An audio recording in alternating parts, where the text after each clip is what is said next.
France just claimed that 2/3 of Ukraine's intelligence now comes from Paris. If that sentence made you blink twice, good, it means that your skepticism reflex still works. Because either France just pulled off the most impressive quiet power shift to the war, or someone compressed a very messy intelligence pipeline into a very clean political soundbite.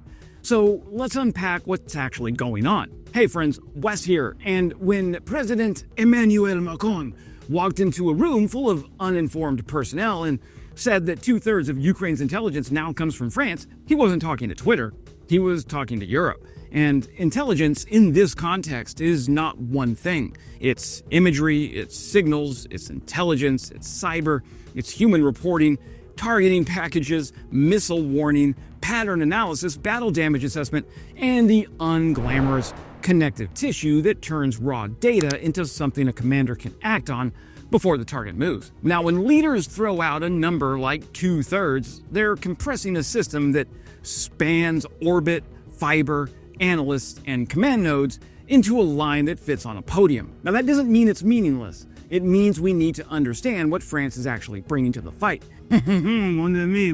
And why saying it out loud matters right now. Because NATO has been watching Washington's political weather, Ukraine has been watching congressional math, and Europe has been quietly trying to prove it can move away from the United States. Macron's message was simple. Europe can keep Ukraine's eyes open even if someone else blinks. So where does that confidence come from? Well, satellites. Real ones. Expensive ones. And a very French idea that goes back to Charles de Gaulle. Strategic autonomy. Not isolation.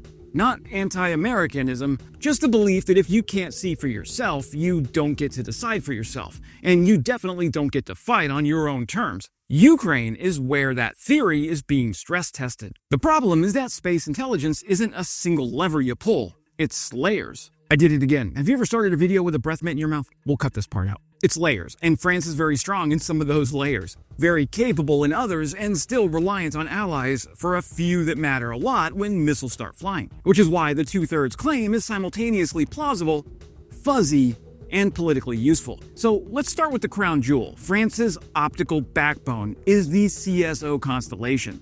Military reconnaissance satellites built for serious work, not hobbyists posting airport photos online. CSO is structured as a constellation with different roles. One satellite flies higher to cover broader areas, another flies lower for sharper imagery, a third tightens revisit windows so analysts aren't staring at yesterday's battlefield. When people talk about 35 centimeters per pixel, here's what that really means. Each pixel in the image represents roughly 1/3 of a meter on the ground, under good conditions after processing, once you account for atmosphere, angle, motion blur, and noise.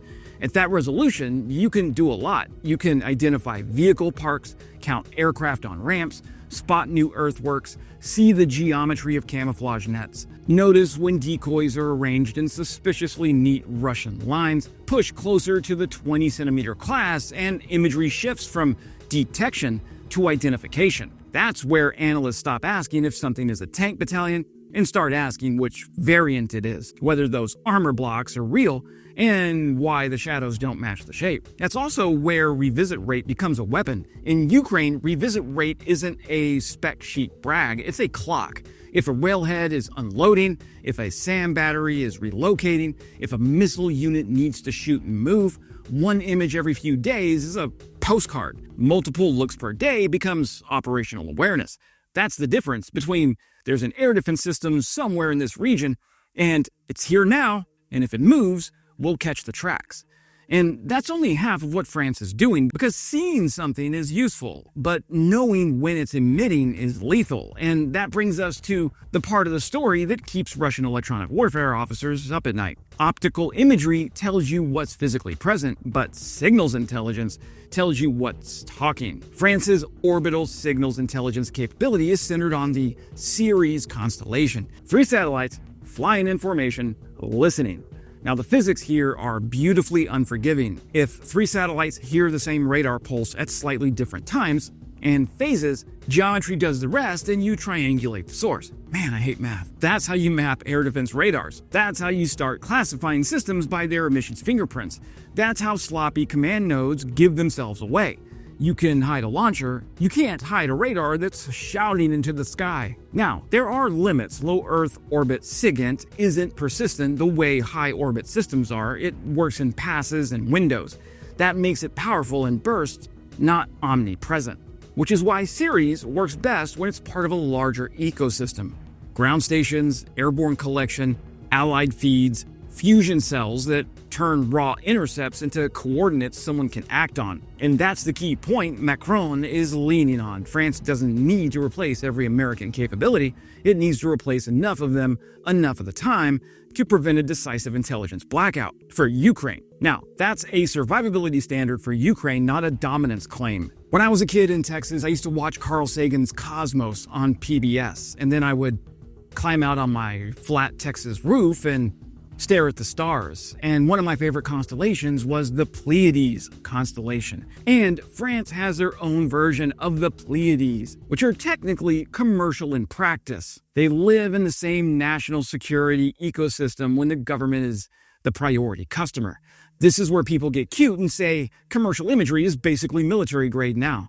Well, sometimes the pixels are comparable, but access is not.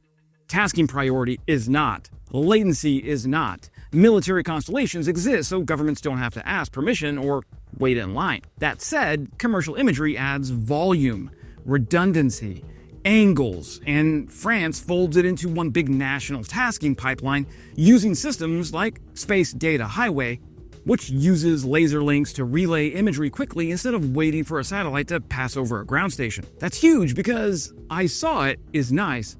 I saw it and you can strike it before it leaves, changes behavior. It compresses the sensor-to-shooter timeline. It forces Russia to burn time on concealment, deception, and relocation. That erosion of tempo is quiet, and it's corrosive, and Russia already struggles with tempo on its best days. So, what does Macron actually mean by two-thirds? Well, if you try to audit it like a spreadsheet, it fights back. Is he counting volume of reports? Is he counting share of imagery products? Is he counting percentage of actionable alerts? High-value intelligence reaching Kyiv's leadership? Well, it's probably not a technical accounting exercise, it's a strategic signal.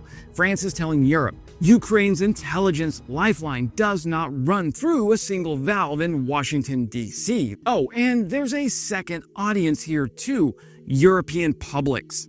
If Europeans believe Ukraine survives only because of the United States, then European aid always feels optional, or secondary, or charitable. Macron is flipping that psychology. French intelligence capabilities are European security capabilities. Supporting Ukraine becomes self-interest, not generosity. Now, let's be serious adults for a moment. France can't do everything. Europe still lacks a mature, large-scale, space-based missile warning architecture comparable to the United States. The American system can detect ballistic missile launches in the near real time from space. That difference is measured in seconds and minutes, and those seconds mean sirens, dispersion, aircraft sheltering, air defense readiness, even when you can't intercept the missile. Early warning changes survival math. France can help Ukraine see, help it hear, help it prioritize. It cannot fully replace American early warning, and it cannot replicate persistent, globe-spanning, high-orbit SIGINT on its own. Optical satellites also lose their edge when clouds roll in, which is why synthetic aperture radar matters so much. Now, France relies on partner SAR systems from Germany and Italy, plus commercial access to fill those gaps. That's the modern intelligence reality. Not a single pipe, a braided river of national security systems, allied exchanges, and commercial services flowing toward the same fight. So if France is providing two-thirds, the rest likely comes from a blend of American support, other European contributions, and contracted services Ukraine pays for directly. Is the number exact? Probably not. Is the direction believable? Yes. And here's the part that matters more than the percentage. Russia's nightmare isn't that Ukraine gets intelligence from one country. Russia can pressure one country, threaten one election, wait out one government. Russia's nightmare is an ecosystem. An ecosystem keeps functioning even when one node weakens. That's what Macron is really bragging about here, whether he meant to or not.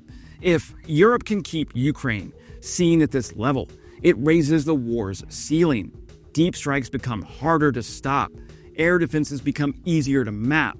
Russian logistics nodes stop feeling safe. It also changes European politics. Intelligence stops being symbolic and starts being operational. France built these systems to avoid dependence on the United States. That is a smart move at the moment. The U.S. is your drug-addicted brother-in-law who can't be trusted to be there when he says they're going to be there because they're too fixated on social media feuds. Now, France is helping a country fight a war against a state that assumed Europe would stay timid, blind, and slow. In hindsight, Donald Trump is probably the best thing to happen to Europe's strategic autonomy ever. Russia planned for a Europe that needed permission from Uncle Sam to see. Ukraine is getting support from a Europe that decided it would rather build new eyes than beg for glasses from the United States. Now, space alone won't win the war. Nothing replaces people in trenches, interceptors in launchers, or shells in tubes, but intelligence is combat power. And if Macron's statement did anything useful, it reminded everyone that Europe isn't as blind as Moscow or the US hoped. That's it for today, my friends. Subscribing is the best free way to help me push back on Russian misinformation and disinformation, so consider subscribing. And as always, glory to Ukraine, glory to the heroes. Crimea is Ukraine.